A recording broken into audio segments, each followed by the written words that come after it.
Thank you, Cuddy. It's amazing how easy he is to fool. Appreciate that way too generous introduction, and thanks everybody for being here today. Cuddy is a very good man, a good friend. Cuddy is somebody that followed me as the regional political director in the Bush campaign in 2000, and then in 2004 became the national field director, and he's done an absolutely incredible job, and we'll talk more about him later. There are three other fellows that are standing in the back that were involved in our efforts. Tim Reynolds, wearing the yellow tie, was the man responsible for the president's turnout activities in Ohio. So if you were a John Kerry supporter, you should kick his butt because he did an incredible job and is a really good guy and a really decent fellow too. Matt Wilsey was involved with us in the first campaign, came out from Stanford undergraduate and proceeded to help us in the Midwest and help organize in the Midwest. One of the youngest people in the campaign, did an incredibly good job. And Big Al, you all know Alex Robertson. Not only was Al a field man in the 2004 campaign, but you may remember there was a dolphin named Flipper, that a large, very large dolphin that was dressed up that would follow John Kerry around to remind people that he had flip-flopped on issues, and that could be the man in the dolphin uniform. So all three of those guys, obviously, by those experiences, particularly the Flipper experience, were well qualified for Stanford Business School. And it's good to be here with them as well. And thank you all for the folks that lead the series. It's an honor to be part of this series. Cuddy told me that Colin Powell spoke last year, so you guys really got a kind of let down this year in terms of the quality of your speakers. I want to talk a little bit about leadership and something that you're all very familiar with. And I want to open by talking about the importance of the degree you're all getting, the MBA degree. As you know, and has been the case for a long time, getting an MBA is a good thing to do from a personal perspective. In terms of if you're worried about income, if you're worried about financial opportunities, obviously MBA is a good degree to get. But the thesis of what I want to talk about today is that the MBA is also incredibly important to our country and our world because of the unique times we live in, and I want to talk about why. And if there's a theme to this, it is the importance of leadership during a period of constant turmoil and how you turn change and constant change into winning for whatever you represent, whether it's a political campaign or a governmental entity or a corporation or a business. If you think about the degree you're fundamentally getting a degree in helping to lead a complex and large organization. And that skill is one that's needed more than ever. The reason is, if you stop and think about the changes we're experiencing in the world, and you think of the headlines you've seen over the past several years, we live in a very unique time in history. We live in a time, if you think about it, of constant and transformative change. And what that constant and transformative change means, in my opinion, is whatever your entity is, whether it's a governmental entity, a private sector entity, you name it, you're either at a time of constant turmoil or constant opportunity or both. And in those kinds of environments, leadership skills, helping people understand what they're dealing with, helping people manage what they're dealing with, and helping organizations win given what they're dealing with is more important and is critical. There are two big reasons I think we face this time of transformational change. One is technology and the other is demography, and let me talk about both. And both are going to have huge impacts on American government, American corporations, throughout most of your work years. And the first on technology has been written about, the best book being The World is Flat by Tom Friedman. The fact is, when barriers are lowered to almost everything, that means there's a world of both constant competition and constant opportunity. And so if you're leading an organization, you're never set in a way that you were once set. Let me give you an example. If in the 1950s or 60s or 70s, you were a leader of a record label or a recording studio, you were pretty set. You signed up your successful artists, you made records, they made hits, and you made money. Today, if you're the CEO or you're another leader in a record label company, you have to deal with the fact that because of the web and because of technology, any garage band that wants to can also organize concerts, can also have followers, doesn't need a record label to be associated with them, and literally tens of thousands, hundreds of thousands are doing it right now as we speak using technologies that are available on the web that no longer require the record label. If you're a TV network executive, or if you're a TV anchor, For most of the last, certainly time since the television was in most homes, you had an incredibly cushy job. You had a virtual monopoly. You provided a service that everybody wanted to watch. And if you were with ABC, NBC, or CBS, you were pretty much guaranteed pretty good revenues. But again, what is the effect of technology? The proliferation of websites, video games, cable TV, and other sources of information means that whatever you're programming, whether it's the most recent Olympics, the most recent Grammy Awards, the most recent World Series, the evening news every night, fewer and fewer and fewer people are watching you, because in a world that's flat, people have more choices and they have more options available. Constant challenge, constant opportunity. If you're the Secretary of Defense in America today, you also face new challenges that you didn't face before. In the old days when America fought a war, if we could decapitate the enemy, if we could get rid of its commanders, if we could bomb the barracks, if we could eliminate their munitions facilities, we could win the war. But again, because of technological change, we live in a world today where an enemy can build an IED or recruit further soldiers using websites. And so in all of these areas, these are all examples of how leadership positions of major institutions in American society face new and different challenges as well as opportunities today because of technology. And the opportunity part's important. If you look at some of the best led organizations in the world today, they're organizations that view these challenges as opportunities. Example, Fox. What did Fox News recently do? They bought MySpace. That was a smart purchase. That was an understanding of an old outlet, which is the television network, that one of the keys to the future, if your goal is to transmit information, is to have a web portal, and a very large web portal. Similarly, when it comes to the military, the Secretary of Defense viewed this technological change as an opportunity, and one of the results of that opportunity is, if you think about how we fight and win wars today, the loss of life, of innocent life, the casualties in civilian populations is incredibly minuscule compared to any other time in human history. Second big change, in addition to second big challenge, in addition to the technological changes occurring, is demographic changes occurring. And I think there are fundamentally two challenges that institutions that you all will lead will face. The first is the fact that we live in a world market. We live in an economy, as you all know, where anything you do, anything you make, anywhere you make it, anywhere you do it, can be done just as easily somewhere else. So again, the advantages of being near a large port, which used to mean if you were in a city like Buffalo or Baltimore or Cleveland or Pittsburgh or New York, you had certain built-in advantages, all of a sudden evaporate. The second big change we face demographically, of course, is the retirement of the baby boomers, which, as GM and Ford are learning today, and as our federal government learning, is going to require every institution to rethink how it provides its employees and its customers and others with things like health care and things like pensions.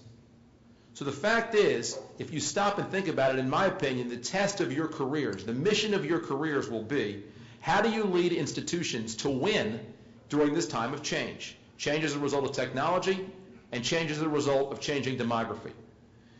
Why am I an expert in providing this information? I don't know that I am, but I've thought a lot about it because, as Cotty went over my experience, if you think about what essentially I've been doing since 2000, I've been dealing with a world of turmoil. When you are the White House political director, you live in a world of turmoil. When you're campaign manager for a re-election campaign, you live in a world of turmoil. And when you're the chairman of the Republican Party, particularly in the last 2 years, you live in a world of turmoil. And so what I want to do is share from you, based on my own career experiences, some advice, some lessons I've learned about how to be the kind of leader that is able to transform turmoil and challenge and constant change into opportunity. The first lesson, and I think the most important lesson, is the importance of planning and the importance of educating your team. It's more important than ever before. There are two different ways you can respond if you're leading an institution to constant change and turmoil. One way is to say it's not worth planning. If you're not sure what's going to happen tomorrow, why plan? And a lot of folks respond that way to this environment. I actually think the opposite is true. If you can plan well enough, you can game out a whole lot of situations you're going to have to deal with. And by gaming those situations out, you'll be in a place to be able to plan for them.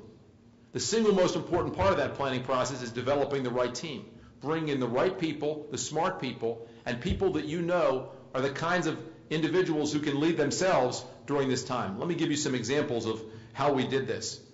One example that I want to focus on is how we planned the 2004 presidential campaign. Before the campaign began, we sent one of our colleagues to each of the different presidential libraries, the Reagan Library, the Ford Library, the 41 Bush Library. And we asked them to go through the library and get every single memo about the re-election campaigns of the various presidents as they ran for re-election, so that we could look at every document, not just take people's words for it. My experience is, whether you're talking about a past political campaign or a business experience, everyone remembers having been able to see around every corner, knowing everything before it occurs, and they were all geniuses. But when you look at the planning documents, you learn a lot more. We built the 04 campaign based on those planning documents. We built the 04 campaign based on an incredibly careful analysis of what every eventuality they dealt with, of every concern they dealt with, of every problem they dealt with, that we were able to game out. And as a result, we had a campaign model, a campaign infrastructure. We hired campaign staff, and we built a campaign plan to avoid some of the problems that we had in the past. The second part of that effort was a weekly planning session that we had with top campaign staff about what we were going to deal with in the next week. What was John Kerry going to do to attack us? What could we do to attack him?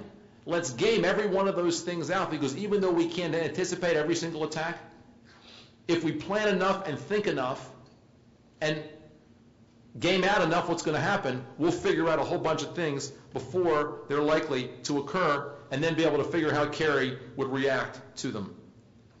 And so the first most important lesson that I urge you to do in whatever organization you're leading is to bring your team together and aggressively develop a plan, a strategy, a plan that anticipates all the possibilities that you're going to deal with, that looks around corners, and that figures out the best way to, as a result, win at a time of constant change and constant challenge. I'll tell you, one of the biggest challenges in a re-election campaign, for instance, one of the things that more than anything else I looked at in building the campaign, very few people start off as campaign manager of a re-election and end as campaign manager.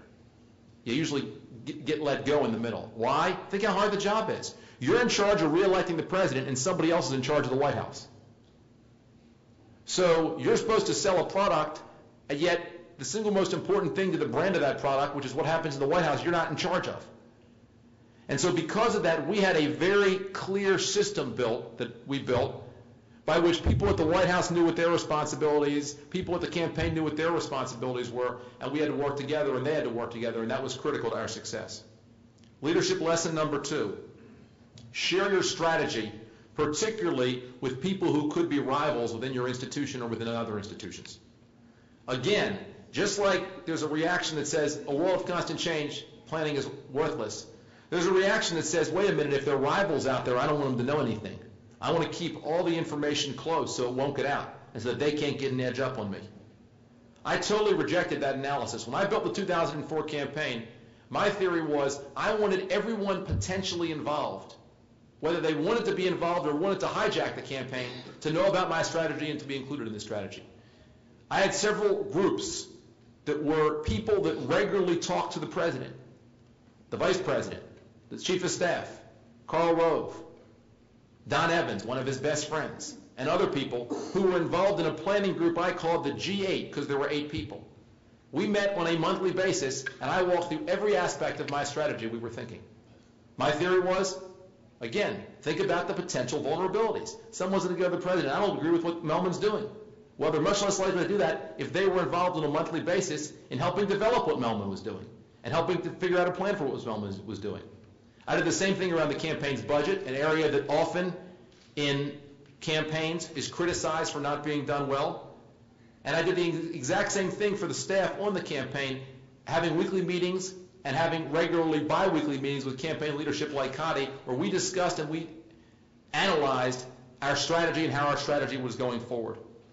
We did it with outsiders too. We did it with consultants involved in the campaign and not involved in the campaign. So all of you won't be involved in the campaign infrastructure, but my experience tells me that if you have a strategy and you share it with everybody and you get input from everybody, you'll get much less guff, you'll get much less feedback, and you'll convert rivals into allies even if they don't initially want to be, because fundamentally either they offer the criticism there or they're really acting in bad faith and going around the process.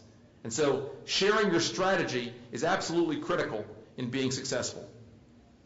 Lesson number 3, Machiavelli was wrong. He said it is better to be feared than to be loved. The reason he's wrong is because there's a third alternative between being feared and being loved, and it's to persuade people. Leadership is not about people doing what you tell them to do because they're afraid of you. Because again, in a world of constant change, in a world with all of the turmoil that institutions deal with today, if someone doesn't like you but they're afraid of you, they're going to just do whatever they want later on. Similarly, it's not just about their loving you, because simple affection does not give people the confidence that they need to follow you through what's going to be a tough battle. What does? Persuading people. Leadership's ultimately about listening to others, learning from others, and based on listening and learning, convincing them or developing with them together the plan that you're all going to follow. Several examples. After the 2002 campaign, I went to every single target state that we were going to have to deal with, every single one. I met with the governor, I met with the senator, I met with the top business leaders, and the top elected officials. I said, tell me everything you want to know about your state. Tell me everything you learned about your state in the 2002 re-election campaign or campaign that you just had. Tell me everything you think is important for the president to win the state. And so whereas often in presidential campaigns, like any other multinational or multi-state company, you have people who say the national organization doesn't understand what we do in the states. They were much less likely to do that because they were persuaded of the success of our strategy because they helped develop it. And there's no more important leadership skill than you can have than persuasion. And it's something that, unfortunately, if you think about who are our kind of leadership icons, they're rarely persuaders. They're either guys like General Patton, who everyone views as, you got to follow him because you're afraid to, or they're people that are these kind of guys, well, we love him because he's such a wonderful guy, these benevolent leaders. And in fact, there's a third alternative, and the third alternative is someone who is in fact a great leader because they're a great persuader. Number 4, transparent metrics is absolutely key. I can't stress this enough. Whatever you lead, whatever organization it is, will have built-in bias, particularly something that you might have heard of called confirmation bias.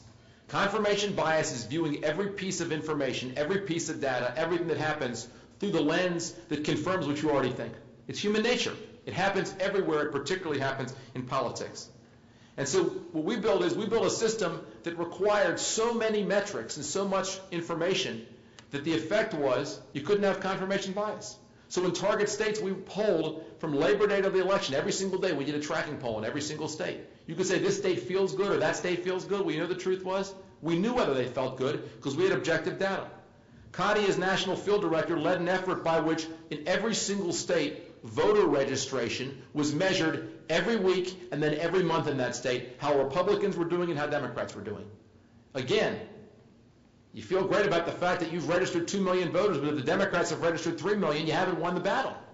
And so that's an important one. And finally, when it came to earned media, where there's a great danger of focusing on inputs, which is motion, and not outputs, which is progress, how many stories you can get in the paper, you need those kind of use of metrics. So again, if you stop and think about it, whatever organization or institution you're going to lead, think of areas where you're likely to have bias, think of areas where you're likely to have people who want to focus on motion and not progress, and make sure there are transparent metrics, metrics that are agreed on up front, and metrics that can ultimately have the effect of making sure everyone's on the same page and understands what's going on.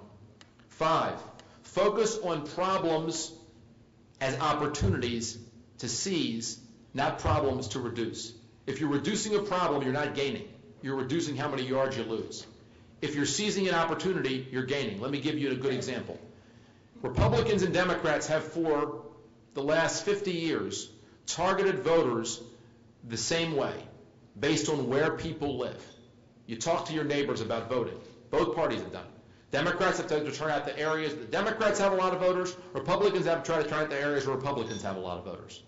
In 2000, we lost a bunch of states, large industrial states, and we discovered something. That the Democrats had a built-in advantage because whereas in the 80s we were the party of the suburbs and they were the party of the city because of the fact, and they had rough equality in population, today we're the party of the exurbs in rural America. They're still the party of the city. So if you're targeting based on geography, they have a big built-in advantage. In Pennsylvania, the advantage they have is 855,000 votes. More in Democratic strong areas and Republican strong areas. That was a challenge Republicans all faced. We never knew how to deal with it. We viewed it as an opportunity. What was our opportunity? What did we do? We now target voters the way that Visa and Capital One target customers. We no longer target you based on where you live. We target you based on how you live. We acquired the same consumer data that Visa and Capital One target to figure out what products to provide to people in terms of what they buy. And we figured out, based on developing models, what it tells us about their political behavior, about the issues they care about how they like to get information. And so we were able in 2004 and now again in 2006, we're able to target voters at a much more precise number than we've ever been able to before and reach out in a way we weren't able to before. The American electorate went between 2000 and 2004 from being an electorate that was 81%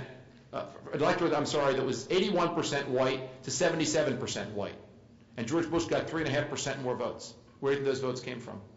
They came from Hispanics, and they came in some states from African Americans. Why? Because through micro-targeting, we were able to reach people in their households, which allowed us to reach folks who previously we hadn't been able to reach. That's an example. Again, view challenges as opportunities to be seized, not challenges just to be reduced. And finally, my sixth leadership lesson is use technology to empower people. If you study the Walmart inventory management system, that is one of the reasons that store is so successful. And it's one of the reasons the employees of that store are so successful. That company uses a system to decide what they're going to order and to figure out what their customers want that is incredibly sophisticated because the employees of those stores and the managers of those stores understand what it means, what people buy, when they buy, and what it means. We did the exact same thing with respect to the field staff, guys like Alex, guys like Tim, in the 2004 campaign. We provided the same kind of information about what it means how consumers, in this case voters, think, and what they're doing to our field team, to our equivalent of our sales force, and they were more effective as a result of it. Several personal lessons, then open it up to your questions. Personal lesson number one. There's an old saying that says success leads to happiness. In my opinion, the opposite is true. Happiness leads to success. Find your passion and you'll be successful at it. If you feel like you're going to work and rolling eyes about going to work, you're not likely to be successful there. If you're excited to go to work because you love what you're doing, you are likely to be successful there. The most successful people in America are people that have a passion for what they do because it's not really like working for them. And that's critically important to remember. Second, if you want to be a leader, don't say you're a leader. Don't have a door sign that says leader. Don't go around being called your title. Act like a leader. Acting like a leader doesn't mean what your title is. It doesn't mean who reports to you. It means, in my opinion, you work the hardest, you help the most, you share the credit, and you accept the blame. Leadership is something that happens when you do it, not when you're anointed as it. Third, manage down, not up. And this is very inconsistent with what often happens in corporations. You hear all this stuff about corporate bureaucracies, and you got to think about the politics of it. Let me give you my own experience. I went to work for the president in May of 1999, June of 1999, excuse me. And in the beginning of the campaign, there were 5 of us who were regional political directors, as Cotty mentioned.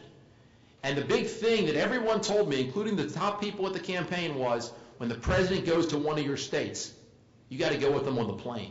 You want to see him. He wants to see you. You got to get to know him. You got to work him. He's got to view you as your buddy. We had the first test coming up, which was the Iowa straw poll and the Iowa caucus. It was in one of my states. I left Austin, went up to the state and said, I'm not coming back until we win. And so where George Bush got to know them by the fact that they were managing up, they were figuring out how to cultivate their relationship with him, he never talked to Ken Mehlman. He never heard from Ken Mehlman until Ken Mehlman was the first guy that came back to him with a big victory, the biggest victory ever in the Iowa straw poll and then the Iowa caucus. Why? I was managing the team there. I was focusing on managing down folks I could actually control, not worrying about the politics up. And whatever your entity, this will be counter to a lot of advice you'll receive. My experience is if you keep your head down and you work incredibly hard and you focus on that which you can control, then the people at the top will absolutely love you and want to promote you along the way. 4, focus on doing well, not what's next. A lot of people are all worried about what are they going to do next. And whatever the job is, they're always looking to the next step. My own experience, again, is from my law firm to the Capitol Hill, from one Capitol Hill office to another, to Austin, Texas, to being field director of the campaign, to being White House political director, to being campaign manager of the re-election, to being RNC chairman, I have never, ever sought out my next job. In every single case, someone came to me and say, would you be interested in doing this? And I would usually respond, sure. But again, I was focused on what I was doing, not what's next. 5, everybody matters. Here's how I first met Cotty Johnson. I'm sitting at my office, sitting at my desk in Texas, working on stuff for Iowa. Karl Rove walks up with Cotty standing next to him and says, this is Cotty. He's friends with the president. Make him your bitch. And Cotty was an intern at the time. And most people, like in any organization, treated interns like they weren't worth that much.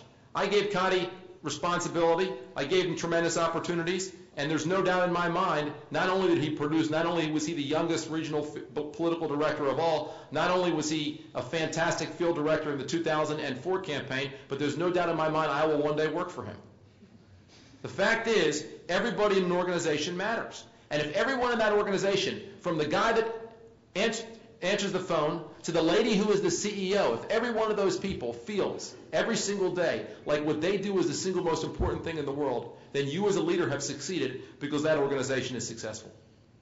So if there's one theme to this hopeful advice that I hope you find interesting and useful, it is to be a good leader means it can't be about you. It's got to be about the organization. And that approach is particularly important at a time when everybody involved in all of our organizations will deal with a period of turmoil, will deal with tremendous challenge, will deal with tremendous change. If everyone in the organization understands that you as a leader have planned incredibly well, have shared your strategy with people in a very effective way, have persuaded people as opposed to telling them what to do, and are leading in a way that they know you're thinking of what's best for them, not what's best for you, then you'll, in my experience, find that people are willing to follow you anywhere and everywhere through a period of tremendous challenge and tremendous turmoil. So thanks for the opportunity to speak with you. Happy to answer your questions, and good luck to all of you in your careers. Your country needs you. Organizations need you. We face a lot of challenges, and there's no doubt in my mind that folks will be up to making sure we deal with those challenges. Thanks a lot.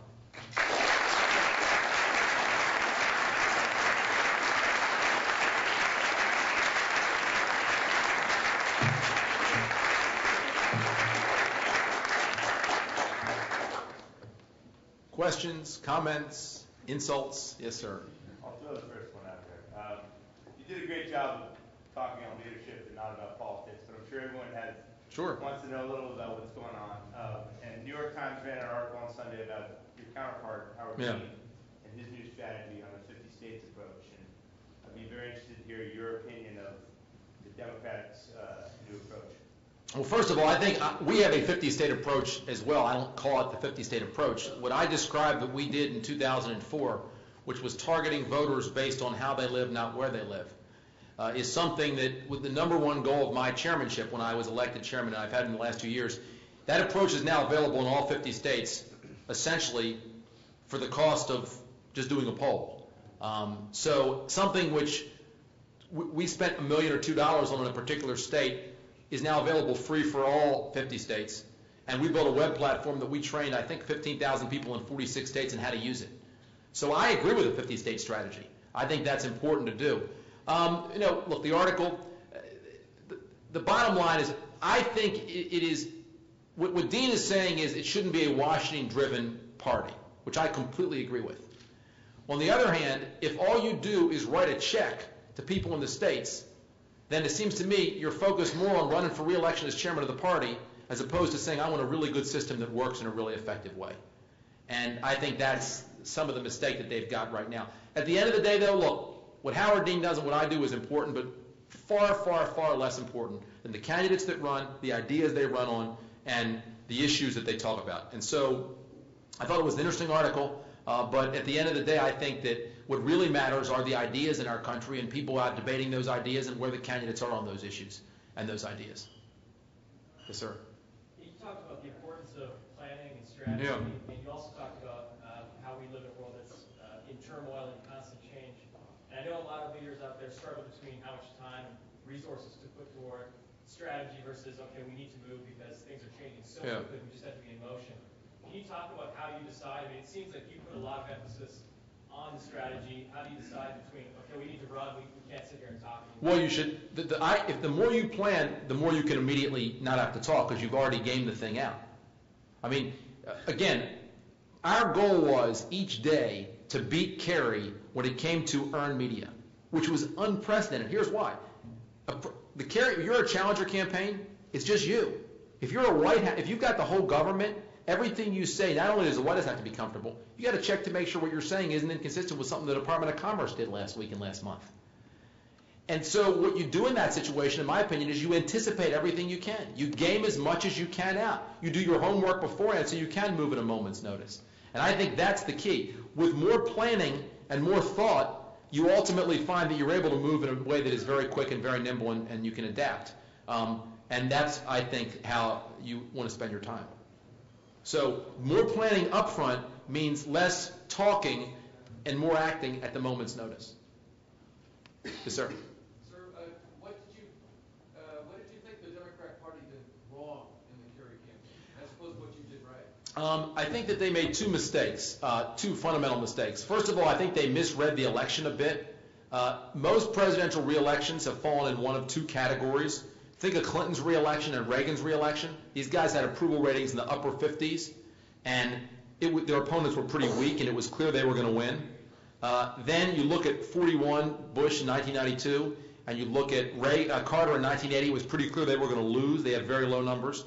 Our numbers were lower than any president who had been reelected in the modern time. Bush's approval rating was 48, and the right track was in the low 40s. And they misread them to think it was just a negative referendum on Bush. And they thought just by saying, I'm not Bush, they would win. And so first, they misread the environment, but second, they misread those past campaigns. Clinton won in 92 because he was the man from hope. He offered people hope.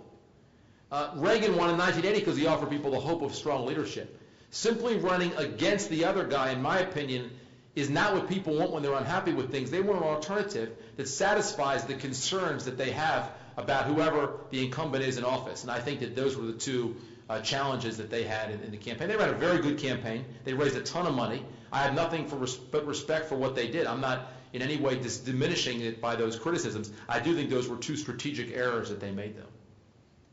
Yes, sir. You mentioned that leaders have an obligation to work for the best for their organizations. Sometimes that responsibility would be the leader to step down. Given the recent resignation of Patricia Dunn at HP, and given the current calls for Dennis Hass's resignation, when and why should the leader step down, both for personal reasons and for political reasons? That's a great question.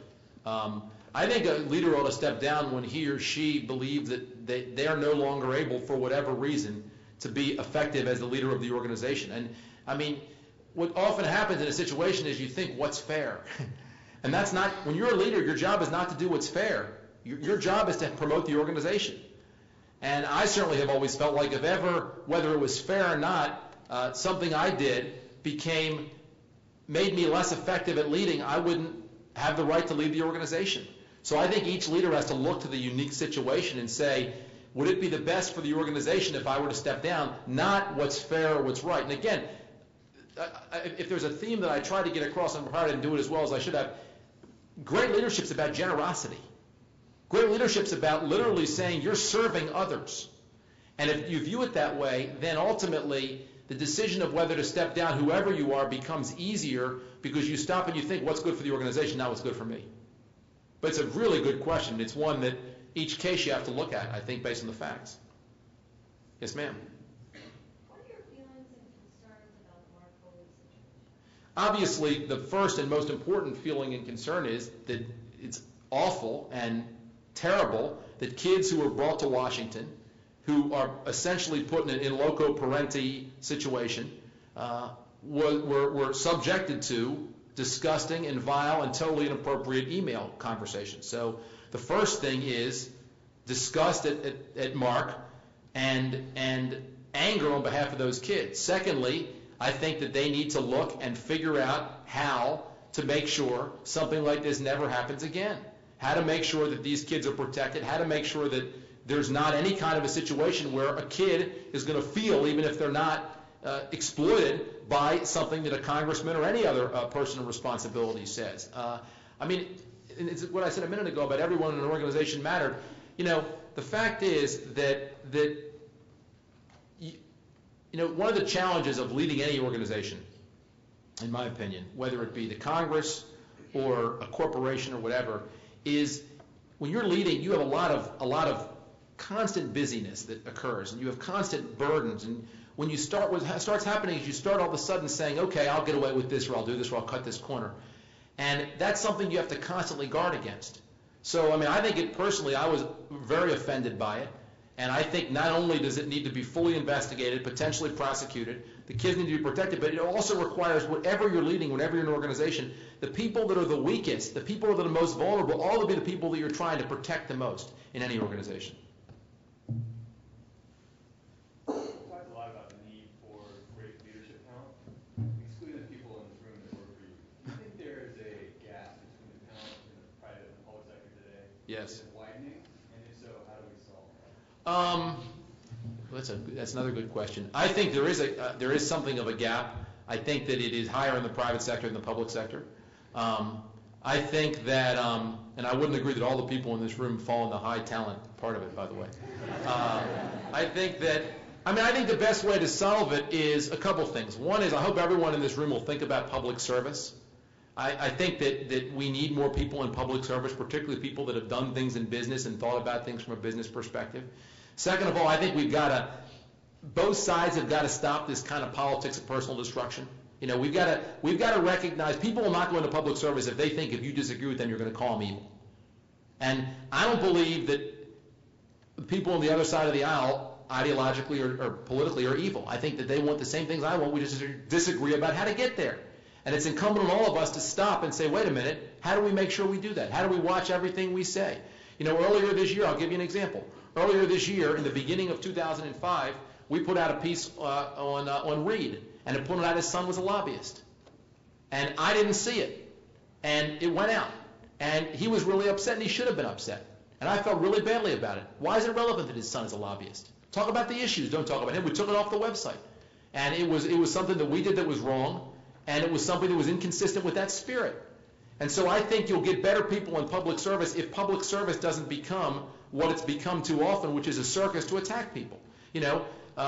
Both the last two administrations, in the case of the Clinton administration, Zoe Baird, potential Attorney General, in the case of the Bush administration, Linda Chavez, the potential Secretary of Labor, weren't able to get their jobs because they had, quote, nanny problems.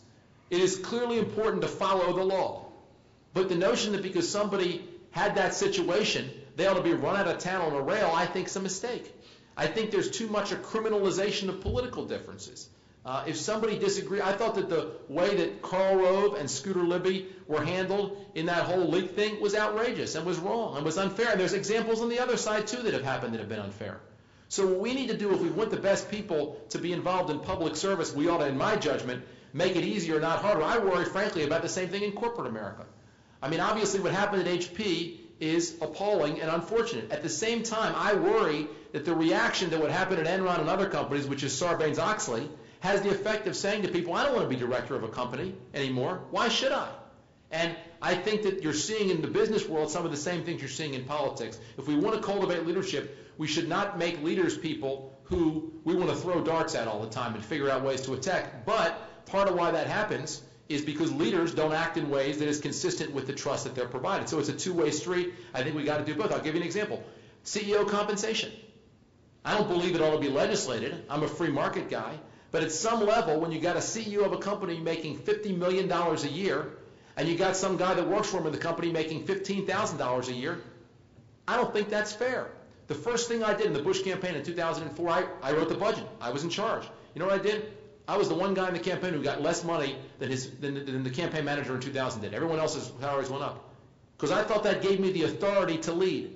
We need more CEOs, I think, that think like that. If it's not about you and it's about them, if you're making 300 times more than anybody else in the company, it's about you. So I think both of those are part of what you need to do in that situation. Yes, ma'am. If leaders are to be selfless, as you mentioned before, good leaders, how do you make sure you have enough time for things like family, making sure you're abiding by your own family or own values, and taking some time for yourself? You have to make it a priority. That's critically important. And you ought to recognize, in my opinion, whether it's serving in government or serving as CEO of a company, it's not a lifetime career, it's a temporary thing. And I think that the extent to which people are CEOs for a period and then move on to something else is probably a good thing in some cases. Because I think, again, if you want to have that balance is important to being happy and to being successful. You literally have to make it a priority. I am much happier if I get 4 or 5 days a week a chance to work out. It's amazing the difference in my total mental attitude, in my ability to be productive and all that. People say, how do you do it? I do it. So I choose between meeting with the senator or working out.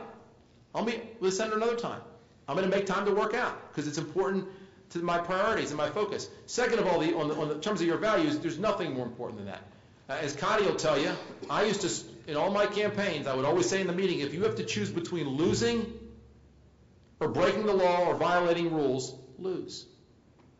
There's nothing more important than doing things that are consistent with the law and consistent with ethics, and that's obviously critically important also. So I think you just have to, you can't get caught up in the moment. You have to remember the long term. Yes, ma'am. So it sounds like you've risen to the challenge in every role that you've faced. I would love to know what you view as your greatest challenge professionally and how, besides figuring out the way to gain any possible outcome, what you did to overcome that.